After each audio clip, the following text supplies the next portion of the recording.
ሙስሊም ሴት መሆኑ የሌላ እምነት ተከታይ ማርያምን በደንብ ማወቅ አለባቸው። አንድ ቀን ሚስከርት ለብሳ አታውቅም። አንድ ቀን ማርያም ሱሪ ለብሳ አታውቅም። አንድ ቀን ደረቷን ከፍታ አታውቅም። ስትናገር አሁን ሲቀራ ከሰማችሁ ወለም የምሰስኒ በሸር ነው ያለችው።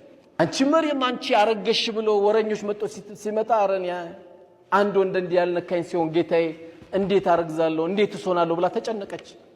ጥቡቅ የሆነ ሴት ብታረግዝ ዝም ብላ ያስደነግጣል። በጣም ደንግጣለች መርየም። አንድ ወንድ ነክቶኝ ያልነበርኩ ሴት ነኝ እኮ እያለች ነው ያለችው። መውደድ ማለት በምላስ አይደለም። በተለይ የኛ ሀገር የትኛውም እምነት መርየምን አለይሂ ሰላም ወይ ማርያምን ይወዳታል።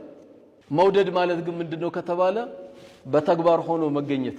ተግባር ላይ ያለ ነው ሲባል በጣም ከባድ ነው። መርየም እንግዲህ አርግዛ እንኳን መልአኩ ጅብሪል አለይሂ ሰላም በመጣባት ጊዜ ኢኒ አዑዙ ቢርራህማን ሚንከ ኢን ኩንተ ተቂያ እኔ በራህማን ጌታ እጠበቃለሁ እንዳትጠጋኝ ያለችው።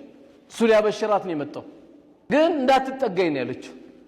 እንግዲህ ያስጨነቃት እናታችን መርየም ወይ ማርያም አላህ ሰላሙን ያወርድባትና ያስጨነቃት ያላባት የተወለደ የተረገዘ ልጅ አለ። በዚህ ልጅ ጉዳይ ምን መልስ እንደምትሰጥ በጣም ግራ ተጋብታለች። ነገር ግን አላህ ምንም አላላትም። ምንድነው መልስ ጫላት? ያ መርየሙ አና ለኪ ሀዛ፣ አንቺ መርየም ወይ ምንድነው ያረገሽው ባክሽ? ያ ኡኽታ ሃሩን ማ ካነ አቡኪ እምራአ ሰውኢን ወማ ካነት ኡሙኪ በግያ። በጣም ከባድ ንግግር ነው የተናገሩት።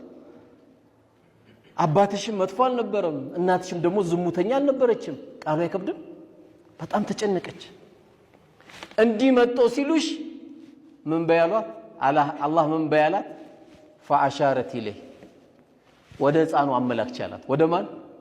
ወደ ኢየሱስ ወይም ወደ ኢሳ አለይሂ ሰላም ወደ እሱ አመላክች። ለምን?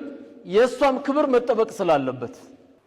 ታዲያ በአንቀልባ ያለ ህፃን ልጅ እንዴት አናግሪ ትይናለሽ ብለው ሲሏት ምንም አላለችም ብላ ወደ ልጁ ብቻ ነው የምታመላክተው።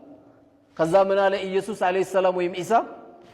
ኢኒ አብዱላህ አለ፣ እኔ የአላህ ባሪያ ነኝ። አታኒ አልኪታብ፣ መጽሐፍ ሰጥቶኛል።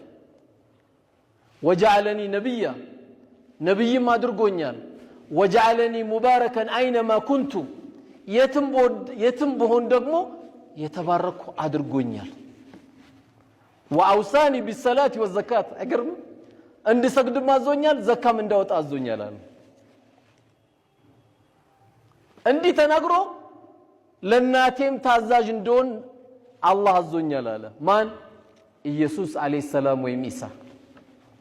ነብይነቱን አረጋገጠ፣ መጽሐፍ እንደተሰጠው አረጋገጠ፣ በየትም ቦታ የተባረከ እንደሆነ አረጋገጠ፣ ሰላት መስገድ እንዳለበት አረጋገጠ፣ ዘካ ማውጣት እንዳለበት አረጋገጠ። ይህን ንግግር ኢሳ አለይሂ ሰላም ተናገረ፣ በልጅነቱ ተናገረ። ማን ከወሬ ዳነ? መርየም ዳነች። አላህ ክብሯን ጠበቀላት።